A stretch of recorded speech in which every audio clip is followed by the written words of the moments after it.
Hey, it's Old Timey Crimey. I'm Christy. And I'm Amber. And we are here with your tales of true crime from the days of yore, and the days of my, and the days of theirs. I just turned that into a pronoun. Okay, so we are starting something super interesting and fascinating over on the Patreon, patreon.com/oldtimeycrimey, where we're going to start digging into a potential serial killer in the 1910s around Chicago. Not the man from the train, not the axe murders. There's no axes involved thus far. This is one that they never even called a serial killer. They only speculated, and it was before serial killer was really part of the lexicon, so they only speculated that the cases may be connected.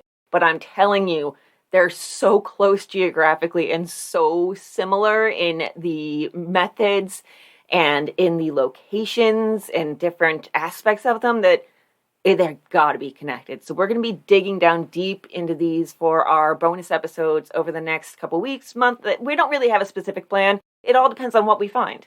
Yeah. If you have been interested in the Patreon, now is the time, because this is going to be a very exciting period as we dig into this case that has really been lost to time. Or these cases, rather, and see what else we can find in the area, because honestly, I wouldn't be surprised if there are more. There probably are. There probably are. We just got to look in the right places, and that is going to be fun. So yeah, you'll hear more about the Patreon in an ad break later. But for now, we're going to talk about a man named Return. Yes, that's right, Return. Jonathan Meigs Ward.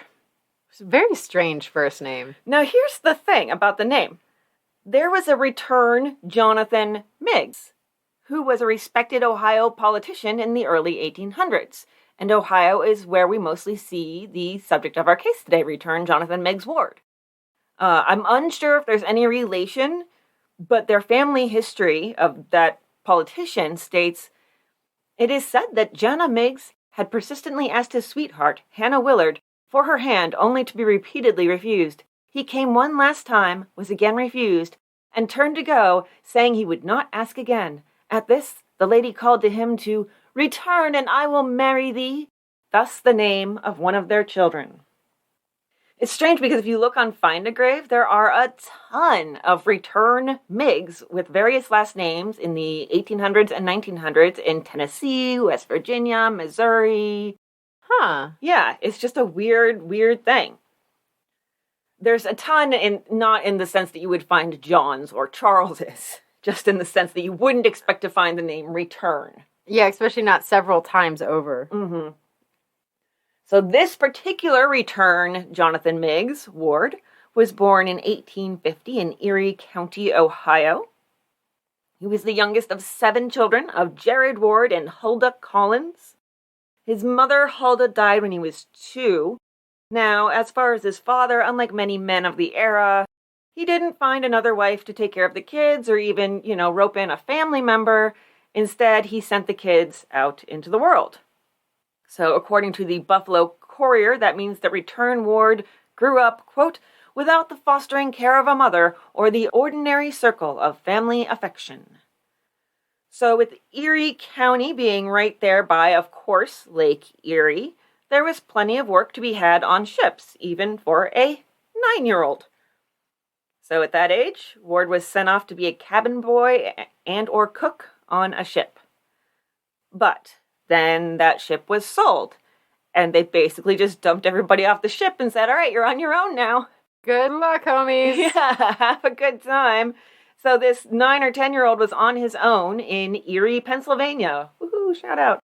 And first he made friends with some other boys who took him in for a few weeks. And then finally he managed to find work on another ship. And the captain there was a pretty nice dude who took it upon himself to look after Ward until they could find his family, which seemed to happen by accident. I mean, there's no clarification or delving into that. It's just like, oh, and then he accidentally found his father again. Not that that was a great thing. Well, it didn't work out for him. No, not really, because his dad returned Return. Maybe that's why they named him that. Nope, Return to sender. Yeah, this one, I don't think this one's going to fly. Let's return it. So his dad sent him right back out again, and now he had to do manual labor. He got rheumatism, and so that kind of quashed his hard labor prospects, as the rheumatism particularly affected his feet, which isn't the worst news in the world to hear. Like, I'm sorry, you can't perform hard labor anymore. Oh, I'm heartbroken. It sucks that a line of work is out of the question for him, and it sucks having any sort of, disabling health condition. Hi, But this is, like, shocking to me, because when this rheumatism happened, it, like, permanently deformed his feet at 13. Yeah. 13! What a life you have already led to have a debilitating thing happen to you by 13 due to hard labor. Yeah. Like, wow. And it would be a chronic medical issue for the rest of his life. So his next position was apprenticing as a blacksmith under his brother-in-law. This was not exactly conducive to, in this particular situation, associating with people who would be a good influence, or as the papers put it, quote, meeting with very rough fare and mingling with very loose company. They're loose, Amber. Loose. They're loose. And this was also when he became known for his wild temper. He did not like it when people stood up against him, when he didn't get his way, when things didn't follow his particular specific plan. And that's going to become a problem. Yeah. So in 1835, at age 20, he found his career. Tailoring. All right, that's good. Probably don't need to stand up a whole bunch. Yeah, you can sit down, put your feet up, sew some stuff. Sure, yeah. Put a podcast on. And so he started as an apprentice and stayed with the same mentor for 6 years. But that dude was pretty religious, and return didn't go for that. And eventually he couldn't really deal with being preached to anymore, so he went to Mansfield, Ohio. Seems like his dad was living around that area. This was about 40 to 50 miles from where the family started out in Erie County. Ward continued his troublesome path. There was fighting, a little bit of arson, some assault and battery, and then finally, after all that, jail time. Yeah. I mean, about time for the jail time, I would say. Now, despite this reputation that he had developed as not the town's greatest dude, he met a lady and they fell in love. Her name was Sarah Lamson. Now, some girls just want a bad boy they can fix, I guess, because she was all about him at this point in time. And, oh my gosh, I saw a wonderful cross-stitch today that was very suitable for that. It said, unless he's wearing diapers, you can't change him. Well, and that's the truth. So, like, I have a description of Ward that I just want to throw out there. Bald, squat, bull-necked with a foul mouth, violent temper, and sinister countenance. Before he met Sarah, he had found another lady friend who was saving herself for marriage. So he goes, all right, I'll marry you. She puts out, he dumps her. What a catch. What a catch he is, indeed. Most eligible bachelor in Ohio. Well, and then Sarah's no better. I mean, God love her. What was she thinking? She's got a rough road ahead. Her father obviously did not approve of this, and he was a pretty successful farmer. And she ran off, married Ward despite her father's say-so. And soon after that, he died. And he had had enough time, I guess, to amend his will because he sort of disinherited her. He left her only $200, which is $6,700 today, but it was to be given to her in 10 years, which is, I think, his way of saying, yeah, I give it 10 years at most. At most. Yeah. So the couple moved to a town called Richland in southern Ohio, and he started running the Eagle House Tavern. Now, let's fast forward to 1851. Running a business, especially a small business, can really be the death of you. Not for return Ward, but for a peddler he knew.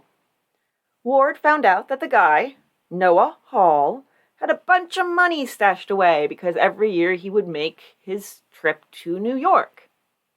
Probably, I assume, to go and buy a whole bunch of stuff to come back and sell. Yeah. And so Ward went over to Noah Hall's store one night, bashed his head in with a poker, grabbed a pillow, and suffocated the dude. He made off with $800 or close to $31,000 today. And really, everybody was starting to point the fingers at these two Irishmen except Sarah. His wife Sarah knew. Well, okay, so here's the sitchy. Noah is a regular at the bar, the tavern. Mm-hmm. He eats dinner there every night. Noah and his wife were not getting along, so he was sleeping in the shop and eating dinner every single night over at the Ward's tavern. Mm-hmm.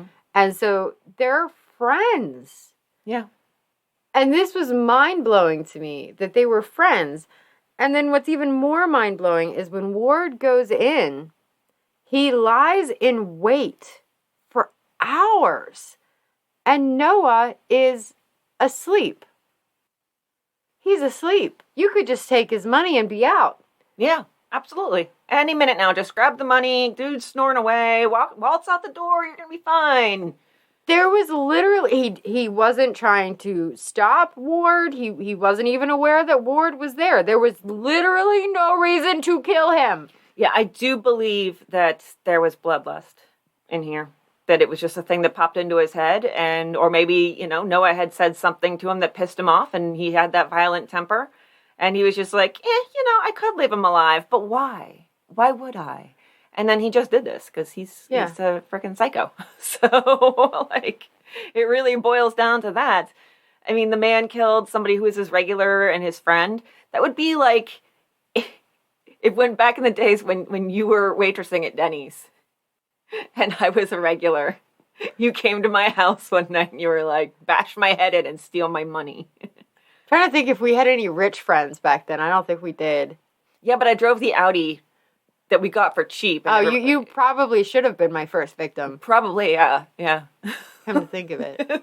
So, we got it for really cheap. It was a mistakenly listed price, but gotta sell it for the price you advertised it for, even if it's for the price you got it for at auction. So, everybody thinks it's these two Irishmen because, they're Irish. And it's that time period when if something bad happened in town, it must have been the people who came from another country, obviously. Daniel Myers and Thomas McGarvey. Of course, they sound like criminals. They sound like immigrants is basically what it sounds like. Yeah. And then therefore, to the ears of the people back then, they sounded like criminals. To everybody except Sarah. Quote, from the Buffalo Courier, from the first she believed Ward was the murderer, and though he steadily denied it and charged it on the two Irishmen, it did not shake her conviction that he was the guilty one. The Buffalo Courier then stated that she thought so much about it that she, quote, became deranged and had to be sent to the asylum. She's a fucking genius if this was deliberate. I need to say this. So this is at a time you can't really get a divorce. Yeah. Right? But you can go crazy. Mm-hmm. What if this was a deliberate, I need to get the fuck out? Crazy card. I mean, you're going to get put in a safe place, padded room maybe. You're going to get 3 hots and a cot, and you get the fuck away from your psychotic husband. Okay, but there was a lot of torture also that went on in the asylum, so maybe it wasn't the best. But maybe not this one. Yeah.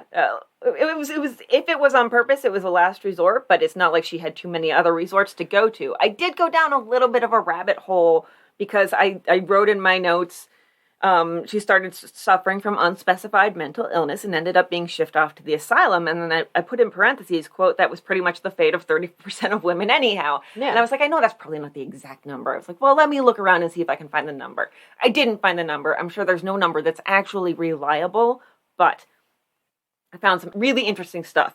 There was this paper, quote, Lunacy in the 19th century. And here is something from that, quote, women were deemed insane in cases such as a woman who experienced delusions, uncontrollable fits of laughter without cause, the feeling of being inclined... I'm going away. No, just wait. The feeling of being inclined to do mischief. Oh, Yes. You're a goner. I'm actually shocked. If I was alive in this time, I would have been burned as a witch, I'm certain. And a tendency to use abusive language toward others. Oh, fuck that. Insane by childbirth is a fun one listed on some patient lists. That's probably either, as you can imagine, PPD or maybe even just having 11 children. There were 2 women on this one list of patients that there were only like 10 or 15 patients on the list that had 11 children. Wow. There was also a woman with 8 children, age 57, deemed insane by overwork and domestic trouble. Can I be on that list? I feel like I go there. I feel like a lot of us would have been on that list for sure, yeah. Or a list that we might have been on is the list of women who were deemed morally insane because they liked to read. Oh, yeah, I'm on that list. I wonder if they realize I read a lot of porn, how that would have gone. Well, is there a list for that? There's nymphomaniacs. Oh, yeah, probably on that list. There's also uterine derangement, which, by the way, is also the name of my next Riot Girl album, just so you know. Got a title for it. What does it do? Here is a quote from the Time article by Kate Moore. Quote, period-related madness was so commonplace that doctors encouraged mothers to delay the onset of their daughters' menses by making them take cold baths and abstain from meat and novels. So, no meat, no books, and no hot baths. No beef or Brontë. Yeah, fuck that. I think no beef or Brontë is going to be a subtitle. And this is where I wrote, I'm in a weird mood in my notes. So, yeah, there's just so much to this. Actually, Kate Moore, who wrote that article I just quoted from Time, she has a whole entire book about this. She is the author of the Radium Girls book. Oh. So we are definitely doing an episode on this at some point in time. It's going to take a little while because we've got a lot of things to get through before that. And it's also a 500-page book. When I'm taking notes, the reading takes so much longer. Can we just call that one All the Reasons Amber would have been in the asylum? And Christy. And, well, all of us Yes. would have been in the asylum. Yes, and our listeners. Probably most of them, the ones with vaginas at least. Yeah. Sorry, guys, you're not really included because they didn't put you away for this. So really, I mentioned some kind of torturous aspects. It's definitely going to be a rough read, I think, when we get to that Kate Moore book. I remember her treatment of the Radium Girls was just heart-wrenching. And, it was a rough read. It was a really good read, but it was a rough read. But just as a couple of examples, one of the cures they would employ upon these women was female genital mutilation. What does that cure? Well, if you don't have something down there that can give you pleasure, then, we don't want women having pleasure because that's clearly a sign they're insane, even though we'll also, at least anecdotally, give them pleasure in order to make them less insane. So it's just this whole circular rabbit hole thinking. Other horrifying so-called medical treatments. Leeches? Anyone on your private parts? Would you like some leeches on your private parts? Why on your privates? Because they blame the reproductive system, the female reproductive system, for everything wrong with women. Well, you know what? I kind of do too. I'm just saying, I kind of do too. But no. There's a lot of just horrifying stuff. So it is going to be a rough go, I think, but we can gird your loins. Oh, the loins! All the loins will need to be girded. Oh, get your Kegels ready, ladies. Yeah, remind me when we do that one so I can be heavily drinking. Yes, absolutely. So it's possible that she kind of just leaned into this idea of, hey, look, I'm not acting right. You should probably have me put away, because it was pretty easy. Some men, depending on the case, could do it without any actual evidence, depending on the variety of insanity that the woman was exhibiting, like existing with a vagina. Or maybe he got worried that she would rat him out, and he used that as a way of getting her out of the way. So really, it could go a couple different ways. Or maybe she was just so appalled and upset by the fact that she realized she had married a stone-cold murderer that she actually did suffer from mental health troubles, because that would be troubling. She could have had a nervous breakdown. Absolutely, 100%. Yeah. So no one in town looked Ward's way. They're all looking at the Irishman. It was just kind of quiet for him. He sent his wife away to the asylum, and then about a year later, A tin peddler, last name Lovejoy, first name unknown, came and stayed overnight at the tavern. Well, I mean, overnight in that he made it to midnight before Ward axe murdered him. He did make it to midnight, so technically he did stay overnight, but not very long. So Ward did this, and then he needed to get rid of the body, because unlike the case with Noah Hall, this is in his tavern. This is right where he lives. He's now shitting where he eats. Yep. So he pulled the legs out of joint and then packed the body into a dry goods box. Just left it in his yard for a few days. Well, so he did wrap the pieces in sheets and blankets to prevent the blood from oozing out. Okay, all right, sure. And at one point, he hid it under his own bed. Well, that's going to pop up later. Oh, my. So, yeah. Then he finally took it on the road and tossed it in the river 60 miles north of where he was. From this, he got $50. And the peddler's goods, that $50 is $1,900 today, so really just not worth sleeping above a corpse. I just don't think. Didn't seem to bother him. So then he moved to Shelby, which is back north around Mansfield, and he found himself another wife, even though he still had the first one stashed away in an asylum, and he got married to Susan Reese. Again, from the Buffalo Courier, which had a very extensive article on this. With this woman, he seems to have lived on terms of affection, and he says that he had great respect for her. He committed no great crimes during her life. No great crimes. Just mediocre ones. The newspaper also says that she died after he went to Sylvania to live, but if they were so close, why did he leave? I don't get that. The newspapers also said that there were, of course, local rumors that he killed her, which is actually, I believe that.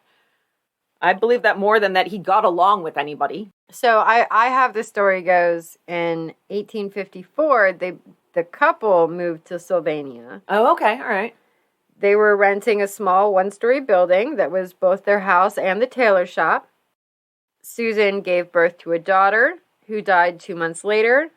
The baby was buried on the Reese family farm, and then Susan died in 1856 of bilious typhoid fever. Well, it's definitely not his style. No. I mean, people did just die of fevers and the wide variety of terrible illnesses that were going around, so I suppose there could have been a death or two that happened around him that actually weren't in his hands. Yeah, and, I don't know what the baby died of, so it could have also been, mother and baby were both very sick. Mm-hmm. Baby died first, and then Susan died. Because it actually sounds like this marriage might have been legitimate. He might have actually given a shit. I mean, legitimate in the sense that he gave a shit, not in the actual marriage being legitimate, because that was not the case. No, he was a bigamist at this point. It was very soon after she passed that he met Olive Davis in nearby Adrian. And it was very soon after that he proposed to her. The newspapers have him proposing after 2 or 3 days. Yep, 2 or 3 days. And then they got married. It was the summer of 1856, so if Susan died, it was the same year that she died. Or if she died in 1856. Yeah, that's what I had. I don't know if it's accurate. It was really hard. I did not find, I don't think, a single person in this case on Find a Grave. I don't know. I feel like I did. I went down some rabbit holes. No, I did not. Yeah. That was one of my other cases. I kept on looking and looking, and I found a whole bunch of, like I said, a whole bunch of other return wards on Find a Grave, just not this one. So, he set up shop, he already had his shop as a tailor there in Sylvania, and he and Olive lived in this house. One account says it was 16 by 20. So, kind of close quarters. Now, Sylvania, a little bit about Sylvania, Ohio. It is the city of trees, which makes sense. And Pennsylvania is Penn's Woods. Sylvan is Woods. 13 miles west of Toledo, right by the Michigan border. And I'm just learning via Sylvania's website that Toledo has a baseball team called the Mud Hens. And, quote, fans have flocked to the ball field. Flocked, Amber. Flocked. To the Mud Hens. Yep. I didn't make the pun. Somebody else made the pun. But you enjoy it so very much. Well, I'm just relating it to you. I didn't claim to enjoy it. Tee-hee. Hey there, beloved listeners. If you're enjoying this episode, then you absolutely should check out our Patreon. That's patreon.com/oldtimeycrimey, which is the absolute best way you can support the show and get something in return. For just $5 a month, you get 5 bonus episodes a month. On the Patreon, we frequently talk about old-timey crimes you won't hear about anywhere else. Crimes that have been forgotten by time and erased by history that you won't read about on Wikipedia, Murderpedia, or really any pedia. We also delve into the old newspapers for the wacky wild crimes like the thieving lion tamer and the spaceman intruder. Or talk about strange, delightful customs like Nutting Day while learning about the time people rioted over cheese. So we can't even talk about it in our own promo without giggling. I love Nutting Day. Nutting Day is the best day. So come check out the Patreon for more of the weirdest, wildest, and most shocking old-timey crime. That's patreon.com/oldtimeycrimey. Where's the link? In the show notes. I knew I was not going to get through Nutting Day without giggling. So this was Ward's third marriage, if you've been keeping track, and Olive's second. The paper said, quote, "We are told they did not live together pleasantly." And I have a description here of him at this point. Medium height, thick-set and florid-faced, and his head is somewhat bald. So they went a little easier on him in that description than in yours. I don't look for the easy ones. I look for the cutthroat ones. Well, I didn't find that cutthroat one. Otherwise, I would have included it too. I'm not going to hold back on this dude. The thing is that she had 2 children, a 9-year-old son and a 3-year-old daughter from her first husband. And Ward could not stand the children. As you can imagine, from the size of their house, the close confines didn't much help, and there were very likely money troubles, too. I mean, if you're living in a 16 by 20 structure, I'm going to go ahead and say that you're not doing super great financially. No. Olive tried to smooth things over by sending the kids away. Her little boy went to her deceased husband's brother, and her daughter went to live with a friend who resided nearby, but the friend sent the daughter back for reasons that we don't know after a short stay. This was in the fall of 1856, and it was then that Olive decided it was time to get the hell out of here. So she got both her kids, she headed for the train, and she was planning to travel back to Adrian, Michigan, which was only 25 miles away. Ward noticed she was missing and somehow knew exactly where to look. He wasn't just like, oh, she must have run to the store. He was like, no, that bitch left me. So he went to the train depot. In his own words, quote, "I immediately ran down to the depot. I accosted her and asked her what she intended to do. She replied that she was going away. I detained her trunk, and, as she got into the car, I seized her bonnet, and she went off without any clothes except those she had on her person." Yeah, and I love how he's, like, bragging about it. He's like, listen to what a big dick I am. Oh, exactly. Yes, very much so. Ha ha ha. She was so desperate to leave, now she'll have none. She's going to have to wear that dress for a month. Yeah, he's either really not picking up on her, get the hell away from me signals, or he is, and he's ignoring them. So he also hops a train to chase after her. She has something to say about that. He said that she did not like me well enough to live with me. Well, who would? Right? Who the fuck would? So he headed back to Sylvania. Meanwhile, Olive told friends and family that if she went back, he would kill her. But he took her trunk. He took all of her clothes and belongings, probably the children's stuff too, I'm assuming. And so everything's back there, and it's not like she has the money to replace it all. And back in Sylvania, Ward is also trying to continue to pull some shit. He actually hires a dude to be his intermediary. He's like, well, she won't listen to me. Maybe she'll listen to you. She won't listen to me, probably because I'm going to, smack her or something, but she won't be afraid of you. He pays this guy, sends him to Adrian, and says, hey, meet with Olive and tell her that I'll pay for her train fare back if she comes back to me. Well, what a sweetheart deal that is. Well, he actually, through this intermediary, promised to change if she came back too, though. Again, you can't change him. And she knows that. She is really just coming back to get her shit, essentially. Maybe she's thinking about giving him a second chance, but pretty much as soon as she gets there, she's like, nah, I don't know. This is not happening. So she actually does take the money and hop on the train. On Saturday, January 31st at midnight, he picked her up and they went back to the home. Over the next couple days, she's packing and telling the neighbors that she won't be back. And then she tells Ward that she's not actually going to stay. This was how he related his feelings upon hearing this. That declaration aroused all the vile passions of my nature. From the moment she uttered it, I was fully resolved that she should never leave my house alive. Things are not looking very good for her. So his vile passions were not quiet. They argued and finally both went to bed angry on Tuesday night. Now, in his first telling, she hit him with a lamp on the side of the head and the nose.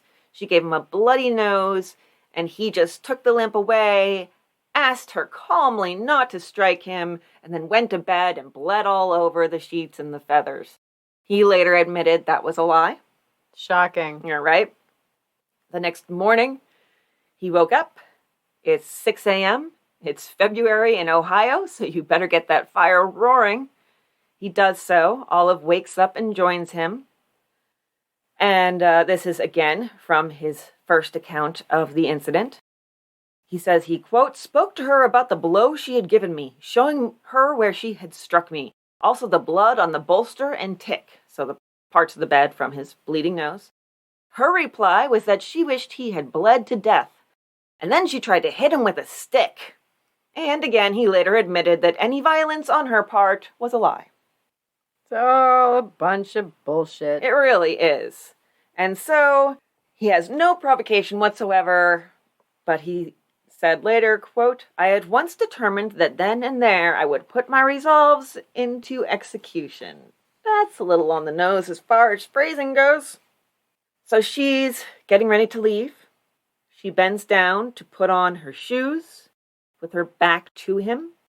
He grabs an iron, slips up behind her, and then stops. Quote, before I struck the fatal blow, I paused a moment to consider.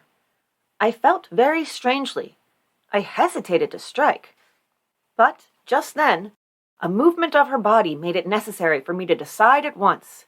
My resolution was remembered, and drawing up my arm, I struck her a blow on the right side of her head, near the top, which broke her skull and felled her to the floor. The blood flowed considerably from the wound, and from her mouth and nose. She struggled a little, and did not speak after I struck her, and died in about 15 minutes. Just as a forewarning, we have coming up here a lot of first-hand description of what he does in this aftermath, and it gets pretty descriptive and gory. Yes, very descriptive. Yeah. So, in another statement, the false one probably, he claims to have used, quote, all means in my power to restore her, but, no. No. And he says she only spoke once, and that was to say, oh, my Nellie. And he was like, I think that means her little girl. And I'm like, how could you not know? Does it or doesn't it? Because we never get, as far as I'm aware, her children's names. Never. Yeah. Now that he's killed her, he's got to hide the body in case anyone comes by. So he wraps her up in 2 quilts and then pushes the body under the bed, then proceeds to go out to the store and buy a pound of sugar. Yeah. Yeah. So I don't know if he was doing this to try to keep up the ruse. So the night before, Tuesday evening, Olive was at the neighbors talking with Harriet Nathans. Olive had bought a dozen eggs and said that she was going to make custard pies. And she also said that she was unhappy and leaving for good. Mm-hmm. And then she went home. So I don't know if maybe somewhere in Ward's brain, he's like, Olive said that she's making pie today. I need sugar. Ah, yeah. He's just continuing with whatever he would have done had she still been alive. And that's kind of what I'm thinking. Like, I have to go out into the world so they don't think I'm holed up in here. Mm-hmm. And I need to, like, see people and talk to people so that I can lay the groundwork for whatever. So when he went to buy the sugar, he actually told the owner of the store, Liba, that he and Olive were going to leave and be gone overnight. Yeah. He was basically like, hey, we're going to head out of town. He's not a good criminal. Look, listen. If anyone listening would like to be a good criminal, the less you say, the better.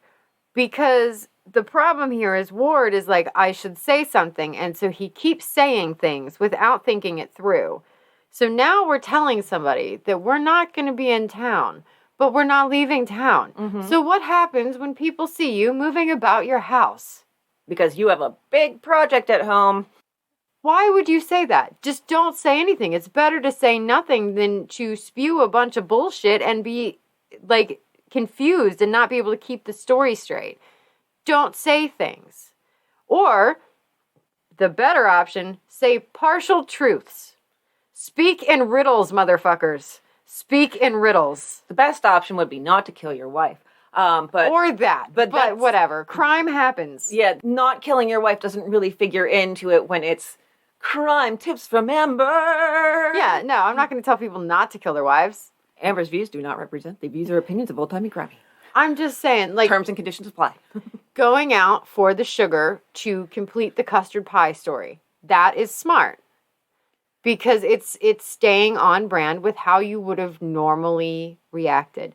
Spewing a bunch of things about going out of town? Mm-hmm. No. Don't do that. Oh, I need the sugar. Olive's baking pie. See you later. That's all you had to say. I don't know where this other shit came from. Just keep it simple. Or even just buying the sugar and not saying even why you need it. They don't need to know. They're going to probably guess that somebody is baking something. Yeah. I mean, you're not bathing in it. Maybe you are. You don't know what he's into. Yeah, well, I mean... He's using it as an exfoliation to get the blood off of the skin. Hey, there you go. Actually, that's pretty good. It works, actually. I have sugar scrubs. Yeah. So he tells the grocer that, and he says later in his account when he's trying to figure out how to hide this, what do I do? Quote, with my guilt and fear of detection ever before me, my situation was not to be envied. To which I say, oh, boo-hoo. You killed her. You did this. You brought this upon you. I was so stressed out of how I was going to have to get rid of the body. God, it was just so much stress of how I was going to have to deal with this fact that I killed my wife and then try to not be caught for it. What could I have possibly done in the past so that I wouldn't be in this situation? Oh, can't think of anything. I got nothing. Burn the house down. Just burn the house down. Right? So next comes the sequence of events that would lead the media to call this, quote, a murder most foul and unnatural. For so many murderers, the first instinct, for some reason, is fire. Now, you said burn the house down. As you know, he doesn't quite go that far. I know, but it would have been easier. It would have been something. It would have been a lot less than what's about to come. So he's got a wood stove. And decides to go about this in a piecemeal manner because, I mean, she's an entire human being. And so you got to go bit by bit. The wood stove's not very big. Yeah. So he strips her. And then he disembowels her. And then he starts burning her organs. And then we get this beautiful quote. Sorry. It's okay. It's okay. This is how we deal with it. As they got hot, they appeared to fill with wind and explode, making so much noise in their confined situation that I feared the neighbors would hear and I should be exposed. And then he does what I call popping the balloons. What Amber calls, go ahead. What are your show notes titled? My show notes are called Pokey Pokey, no Plody Plody. Yep. Don't want those kidneys to explode. Jesus. Well, it was making such a ruckus that you had to, like, stab everything to poke air holes in. Think about, like, microwaving a bag of vegetables, and you know how it does the scream? Yeah. If you didn't poke it, you got to poke the holes, but with body parts. You're making it worse, though. I was trying to make it better. I'm also really hungry. We're always really hungry when we do this. I'm actually not hungry for once. I did have lunch. I don't normally. All right. A couple hours go by, and the bowels are burned, so it's time to move up the body. He removes the heart, lungs, liver, and tosses them into the fire, and at least has the, I'm not going to call it decency, but at least has the something to call it, quote, disgusting work. Yeah, just reading about this and is disgusting work. I'm actually really surprised he went that route, and I don't know if it's just the way that I think, but, like, the organs are very wet. I would save those for last. You keep on making it worse. This is why you love me. It is, but it's still also just keeps getting grosser and grosser, and you're not helping. Well, so, like, it's a small stove. You can only do piecemeal, right? Mm-hmm. I would do the head and the hands. The most identifying things. This is pre-fingerprints. So, and also probably pre-dental records. There had been at least one case of a body being identified by dental records, but that was a famous general in the Revolutionary War, General Joseph Warren, the man that my hometown is named after. So I would still do head and hands, though. And I mean, if you're sectioning things off, those are some of the smallest, like, automatic sections. See how they burn. Well, yeah, no. So, and then, of course, there's the issue of blood. He basically scoops it up with his hands to fill the kettle, and then, I guess, dumps that somewhere. Then uses her clothing to mop up the rest, then tosses the clothes in the stove. This house has to be a charnel house. Oh, my God. And then it's on to the limbs. He cuts off the legs, then cuts them in half. He puts them in a wash boiler that was attached to the stove. Does pretty much the same routine with the arms. Then he goes to town on her collarbone, breastbone, and some of the ribs, adding them to the boiler bit by bit. Again, we have some noises here. He said that the ribs cracked pretty loudly and noted that the neighbors seemed to have heard. But no one came over to ask any questions, so he kept going. He tried to take the head off, but was unable to do so. Quote, "So I put the whole upper portion of the body into the boiler." This is an absolute butcher. It's, ugh. And then he took the boiler, covered it with a cloth, and put it under the bed, and went to sleep, not on the bed, thank God. It's just horrifying. There's already blood in the bed, by the way. There's blood everywhere. It's a 16 by 20 foot room. Yeah. Like, there's blood everywhere. Yeah, absolutely. Oh, Thursday, the next day he's out in town again. He's at the grocer's again, and he's not following Amber's advice. He says, "Oh, by the way, my wife left me." You know, again, he said she went off to California. Now, this was a little confusing until I did a little bit more research into it, realizing the time period. One account said that she went to California on eastbound cars, and if you don't know anything about American geography, California is actually pretty far west of Ohio. But the thing is, the Transcontinental Railroad wouldn't be finished for another 12 years. So there was as yet no direct route across the country. One of the more common ways of getting from the East Coast or the Midwest, to California was to take a boat on the Atlantic down to the Isthmus of Panama, where as of just 2 years prior, you could hop on to the Panama Railway and then hop a steamer up to San Francisco. So you basically had to go around the bottom of North America. But this was a very expensive trip and definitely not something that she could have afforded. She had to borrow the $10 fare to come back. Yeah. And that people noticed this. people started really thinking, okay, something's wrong here, or, as it was said in the time, quote, it was determined that the affair should be thoroughly sifted. He goes and hangs out at his niece's house. She's all grown up and married, and has dinner, then heads the next morning over back to his house to do more disgusting, horrifying, grisly work. He spends the day cutting flesh from various bones and tossing the flesh into the fire. And all I could think of at this point, and I can't believe it took me this long, was It's Always Sunny in Philadelphia. And you haven't thought of the smell, you bitch! So there is actually something interesting that started happening during all of this. So you had mentioned he went to the store again. Mm-hmm. He turned Liba, the owner of the store, into a one-man detective show. And I don't know if you had seen this little backstory. I just saw hints of it, so go for it. So Liba is like, something is weird. And he and his wife, Laura said she was woken up by unusual noises coming from the house next door. She heard them again around 10 p.m., 11, and 1. She said it sounded like somebody was chopping meat with an axe. It was the next morning that Ward had come for the second time to the store. And Liba had asked about Olive. Ward said that she had left him again to go to California. He also said that she had taken the train on Tuesday night. So Liba goes, this isn't what you said before. You have a good day. Immediately leaves and goes to talk to the station master at the train. Nobody from town got on a train Tuesday night. So this is all bullshit. So then he heads to the tavern across the street from Ward's house. He talks to the tavern's owner, Stephen Porter. Porter said that even though Ward has the curtains closed, they only cover the top half of the window, and he could see somebody moving about, and it looked like scrubbing inside.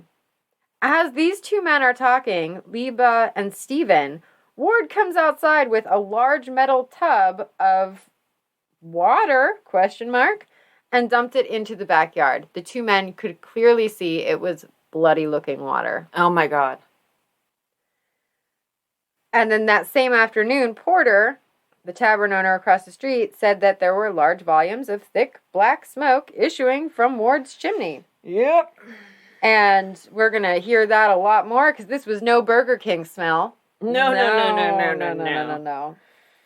You haven't thought of the smell, you bitch. But I just love that. Like, the general store owner is like, this sounds fishy. Let me go talk to everybody in town. I think there's something about being a general store owner at that point in time that you kind of have to be, like, a nosy Nelly, you know? Like, it's just part and parcel of the whole gig, because you know everybody in town, so you know everybody's business.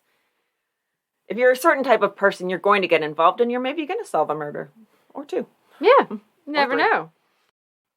As Ward is doing this, he's taking the ashes out behind the house.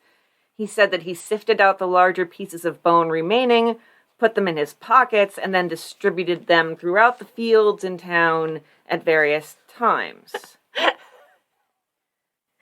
just picturing, like, the Andy Dufresne from Shawshank, where he's, like, shaking his pockets to get the shit out as he's walking around town.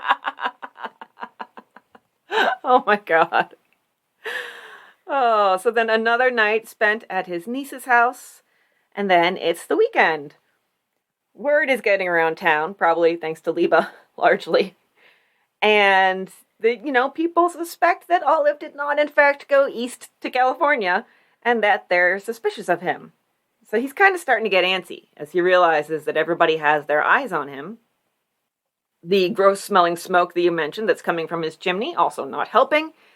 He's also getting wood shavings from the local shops, and this wasn't mentioned anywhere, but I just imagine that he's probably getting a lot of them in order to continue providing material for burning of the body, and so that's probably raising some eyebrows. It was. I actually did see that somewhere.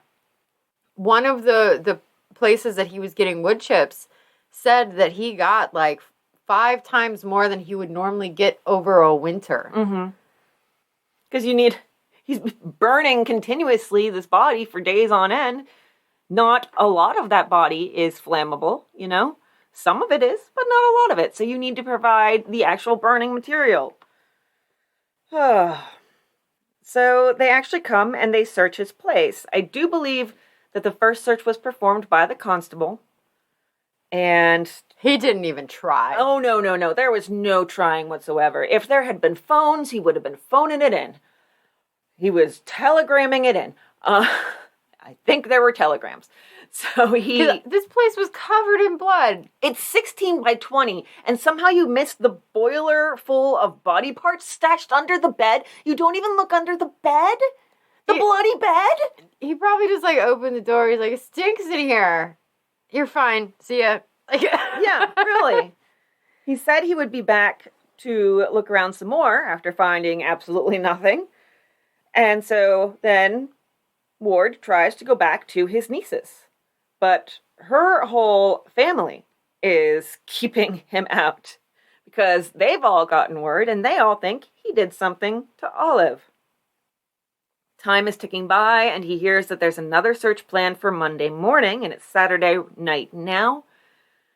So he spends another night in his tiny house with his wife's dismembered, half-burned corpse and, just hanging out. Thinks on it. He spends Sunday doing some more burning.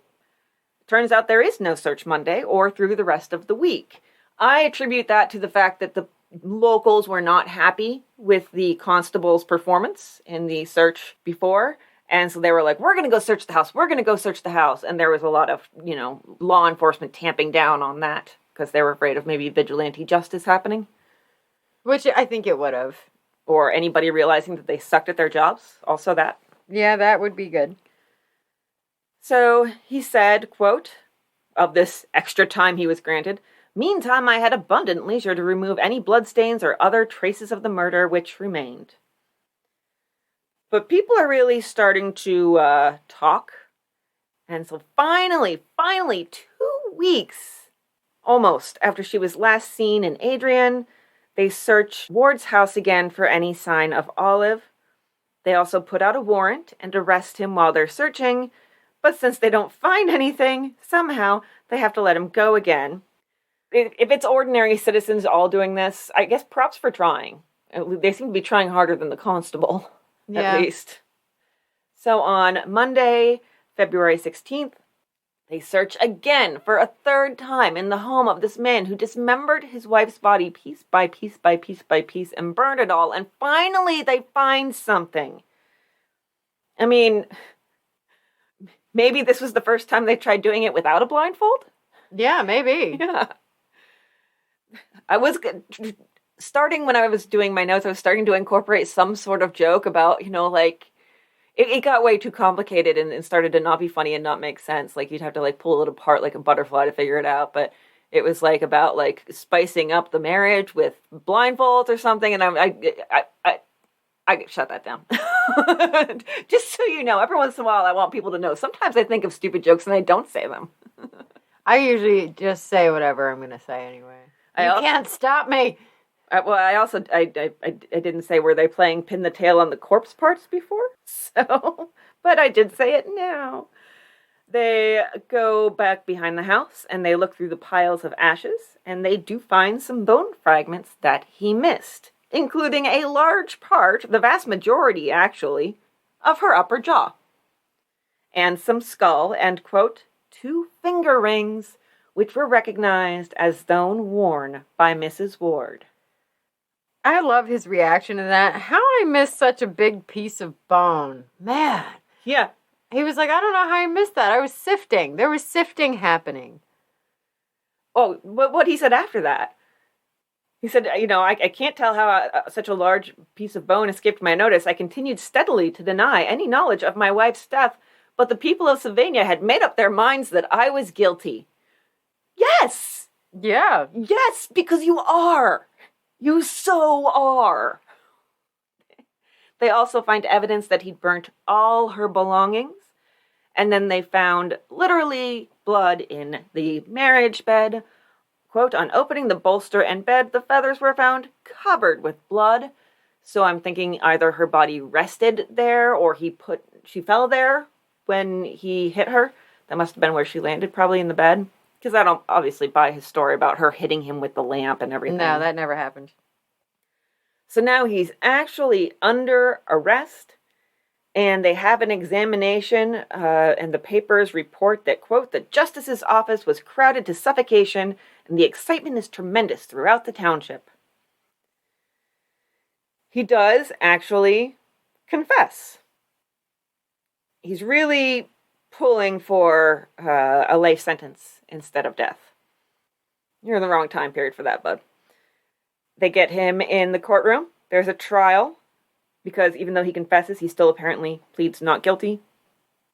After 11 days, he is found guilty, and then also confesses to those other 2 murders in the early 1850s. Because why not? May as well, yeah.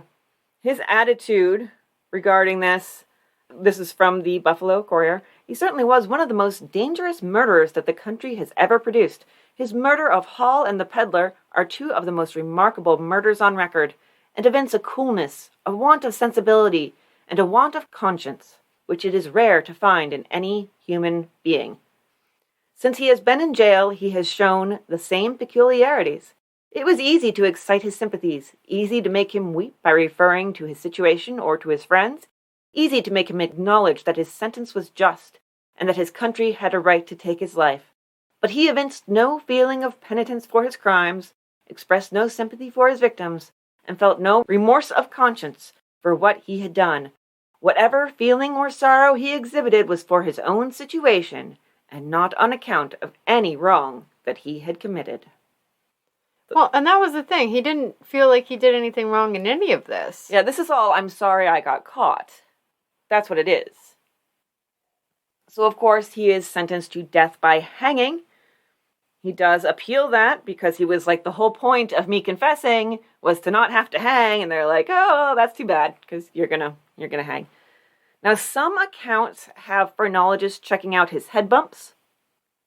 The very reliable and not racist at all pseudoscience of phrenology. But they cite the Buffalo Courier, which just says that, quote, his prevailing characteristic seems to have been what phrenologists call secretiveness. So I think that's a misinterpretation of what the paper said there. I don't think he had an examination. I just think that they're referring to the study of phrenology just in an attempt to, keep with the times. Yeah, I didn't see anything about that. Yeah.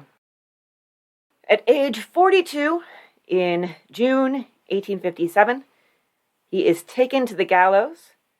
He had, in his own words, quote, sought in my extremity the consolations of religious, have had my sins washed away by baptism, have partaken of the body and blood of Christ in the Holy Eucharist, and shall die in the faith of the Catholic Church. And I'm just remembering when we had the priest kiss a little while back, there was the priest kiss too, and apparently he did that. Didn't turn his head away. He said, quote, I am not afraid to die. Then he just prayed and confessed and babbled. His last words were, quote, oh my God, I am thine, thou art mine. To which I say, watch out, God. Yeah, God's like, yeah. When this guy declares something is his, yeah, it's not a good way to end. Speaking of endings, he had pretty much an instantaneous death. From one of those who witnessed it, quote, the incoherent ravings, the nervous and excited appearance of the murderer on the gallows, the still, white form of the slowly swinging body, none of those who were present will ever forget. So I will say he did hang there for half an hour before they decided to cut him down. Yeah, they like to make a little show of it. Yeah. Nobody claimed the body, and so it was turned over to 2 Catholic priests, and he was laid to rest in a plain wooden box. Which explains why we can't find him in the find a grave. Yep. Probably in an unmarked one. And then we have ghost stories. Ooh. All right, so in Ghosthunting, Ohio, John Kachuba talks about going to a restaurant in Sylvania that is either at or near the location of Olive's murder. The owner told him some stories. This is hilarious. This killed me, all right? Oh. 3 gunshots sounded one afternoon when a waitress was in the ladies' room. And this from John Kachuba, she, quote, saw the lock on the door turn, the door opened by itself and then slammed shut. 2 other doors in the hallway where the ladies' room is located also slammed shut. Geri, the owner, said that the terrified waitress came running out to the kitchen with her pants around her knees. She quit and has never been back to the restaurant since that day. Wow. That's a rough day at work. I wouldn't go back either. I would have pulled my pants up, though. It's hard to run when they're down. It is, yeah. And then there are, of course, the standard cold breezes, especially around the ladies' room, which my question is this a restaurant bathroom or a sheets bathroom? Because they are Arctic cold.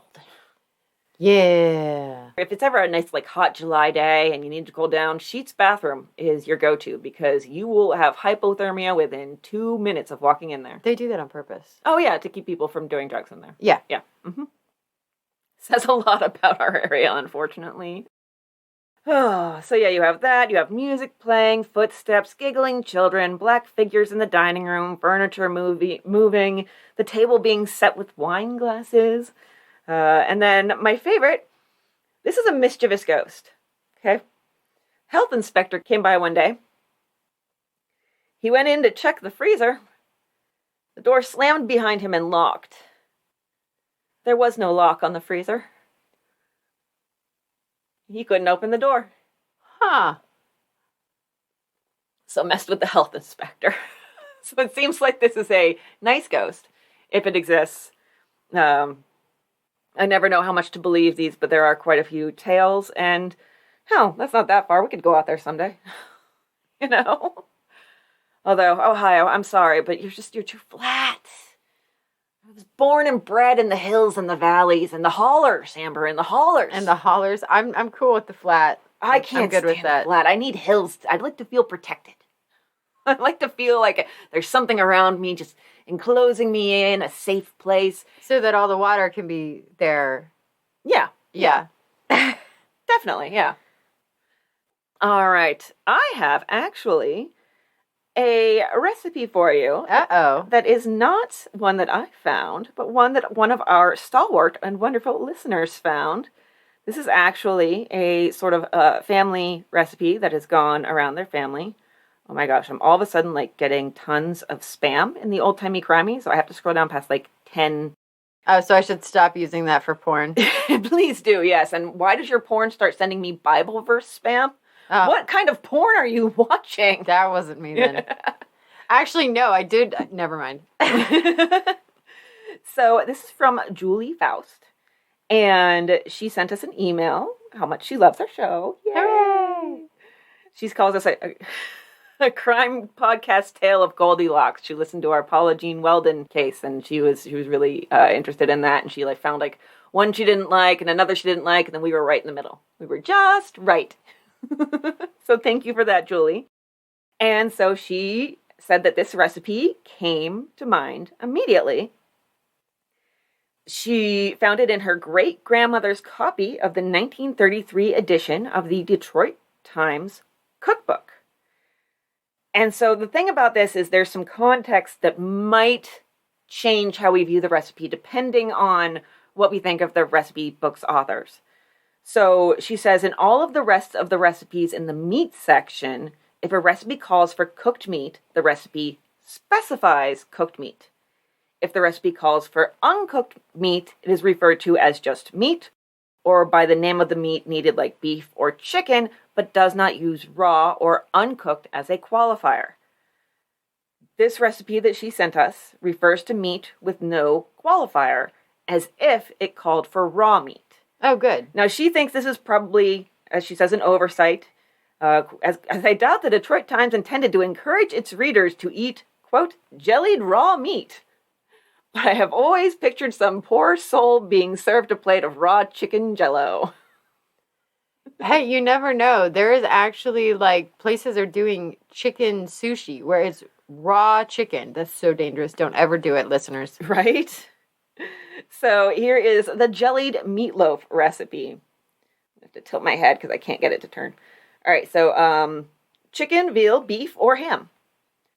You're going to chop the meat. You've got some soup stock, granulated gelatin, cold water, chopped onion, and then chopped celery, green or red pepper chopped, and chopped parsley. Soften gelatin in cold water for 5 minutes. Boil soup stock and add to gelatin. Chill. When gelatin mixture starts to stiffen, add the chopped meat and chopped onions, pepper, and parsley. Chill a loaf mold, turn in the mixture, and allow it to become perfectly stiff by chilling. Remove from mold, slice, and serve. Thinned gravy may be used in place of the soup stock. Gravy jello. It's essentially gravy jello with chopped meat and some chopped veggies. I'd probably eat it. You probably would. Yeah. One of these days you're going to say that and I'm going to have like a recipe. I'm like, oh, you would? Well, good, because it's right here. I'll try anything twice. Yeah. All right. Thank you very much, Julie. And listeners, you too can join in the disgusting recipe fun. Just go over to newspapers.com or the Chronicling America on the Library of Congress and search for recipes. If you want to search for particular things, you can search for like gelatin recipes, or fish is always really interesting. They did some crazy stuff with oysters occasionally. And so, yeah, and then send it to oldtimeycrimey@gmail.com. And it might end up on the show. And then you'll also get put into a drawing for some merch, including a treacherous tart apron. Treacherous tart. Which is just so perfect. It is. So I would like to thank those of you who have been rating us over on Spotify, seeing that number go up just incrementally, but I'm enjoying it. Makes me happy. And a welcome to our new listeners. We know we have some, so hello to all of you. I think we have some new French listeners, because we had an ad on a French podcast, so bonjour. I'm not even going to try. Just leave it to me. I do not want to offend. So, yes, thank you all for listening. Come to our social media where you can see me being lazy. Facebook, Twitter, and Instagram, we are Old Timey Crimey. There's lots of links in the show notes for ways that you can contact or support us, including the Patreon and such. So go ahead and just, go to town on those. Support, say hello, whatever. And, yeah, that's all I got, because my back hurts. And I want to hop the bath. So, what are you up to this week, Amber? I am going to try to drink more, I think. Okay. Is what I should do. Goals are goals, Everybody should have them. So, like, I don't take a lot of time for myself, and so I think I'm going to start doing that more. And hopefully it involves either more drinking or more masturbating, something. Something's got to give, man. I need some mental health time. Oh, I'm going to get so much more spam to the Old Timey Crimey Gmail. All about my vagina. I am getting acupuncture tomorrow for my back that I've been complaining about for a long time, and my hips. You want to know what I'm going to be thinking about all day tomorrow? Needles in my face. Pokey pokey, no floaty floaty. Oh, God. Thank you for relating that to this. Appreciate it. You're welcome. I hope your back feels better. Thank you. Me too. I hope it's just pokey pokey and no floaty floaty. No floaty floaty. So I'm excited to try that and see if it helps me out. And yeah, just going to be enjoying my last week in my 30s. Ah! It's okay. It's all right. Just gets better all the time. You're younger than me. You don't know that. I don't. You're a liar. No, it's just, I feel like things get better every year. Granted, we're more tired. Yes. In more pain. Take many more baths. You know what? You're right. Fuck this. Let's go back to 27, 29. That was pretty good. There was a lot more drama in our lives. That was pretty fun, though. Yeah, it was interesting. Never really knew what was going to happen around the corner. No. Yeah. Never knew what each day would bring. All right. I do believe that's everything. Listeners, thank you so much for joining us for this time of talking about crimes of yore. And we will see you next week. And don't tell anybody things you don't have to tell them when you're buying sugar. Don't splode the kidneys in the stove. You got to pokey pokey. You got to pokey pokey so you don't splody splody. All right, and bye. Bye. My sources this week are Dan Radebaugh on History Mystery Man, the City of Sylvania website, Geri Walton, Meigs Genealogy, Ghosthunting Ohio by John Kachuba, Lunacy in the 18th Century, Women's Admission to Asylums in the United States of America by Katherine Pouba and Ashley Tianen, Kate Moore in Time, The Ward Family Genealogy by Doris R. Sheridan, where it right out says, in return Ward's section of that, he was a serial killer. Can you imagine finding that in your family history? You go back to look at your family tree and you're like, oh. And from newspapers.com, thank you, Chris Garcia, the State and Union, the Carroll Free Press, and the Buffalo Courier. My sources this week were Psycho USA by Harold Schechter. Thank you, Paul. JanetPanic.com by Alex Stopico and JerryWalton.com.